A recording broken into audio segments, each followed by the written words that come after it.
ناظرین محترم، آج کی اس ویڈیو میں قرآنی معلومات کے حوالے سے کچھ کوسچن اور آنسر دیکھیں گے، تو چلیے شروع کرتے ہیں۔ سوال: قرآن کا معنی کیا ہے؟ جواب: لفظ قرآن کا معنی ہے بار بار پڑھی جانے والی کتاب۔ سوال: قرآن مجید کی سب سے پہلی آیت کہاں نازل ہوئی؟ جواب: قرآن مجید کی سب سے پہلی آیت غار حرا میں نازل ہوئی۔ سوال: قرآن مجید کس پیغمبر پر نازل ہوا؟ جواب: حضرت محمد صلی اللہ تعالی علیہ وسلم پر۔ سوال: قرآن مجید کا سب سے پہلا نازل ہونے والا لفظ کون سا ہے؟ جواب: اقرأ، جس کے معنی ہیں پڑھو۔ سوال: پورا قرآن مجید کتنے عرصے میں نازل ہوا؟ جواب: تقریباً 23 سال کی مدت میں پورا قرآن مجید نازل ہوا۔ سوال: قرآن پاک کی تلاوت کرتے وقت کس رخ پر بیٹھنا چاہیے؟ جواب: قرآن پاک کی تلاوت کرتے وقت قبلہ رخ ہونا چاہیے کہ یہ مستحب ہے۔ سوال: تکیہ یا ٹیک لگا کر قرآن پاک پڑھنا کیسا ہے؟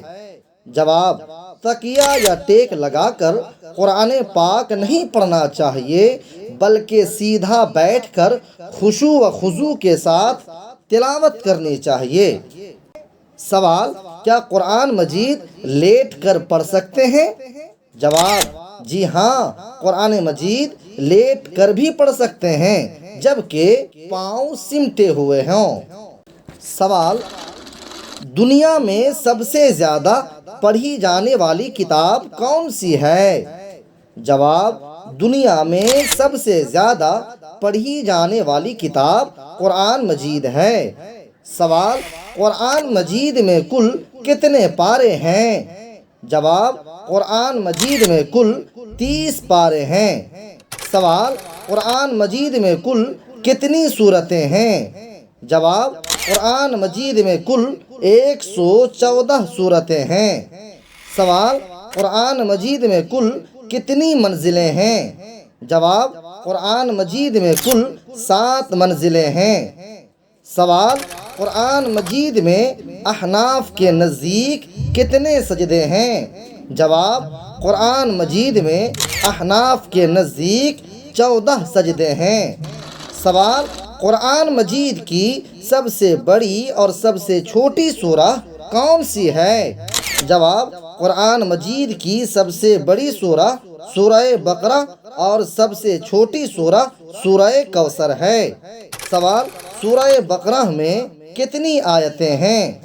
جواب: سورہ بقرہ میں 286 آیتیں ہیں۔ سوال: آیت کا لغوی معنی کیا ہے؟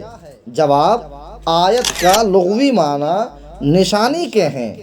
سوال: قرآن مجید کی وہ کون سی سورہ ہے جس کے شروع میں بسم اللہ نہیں ہے؟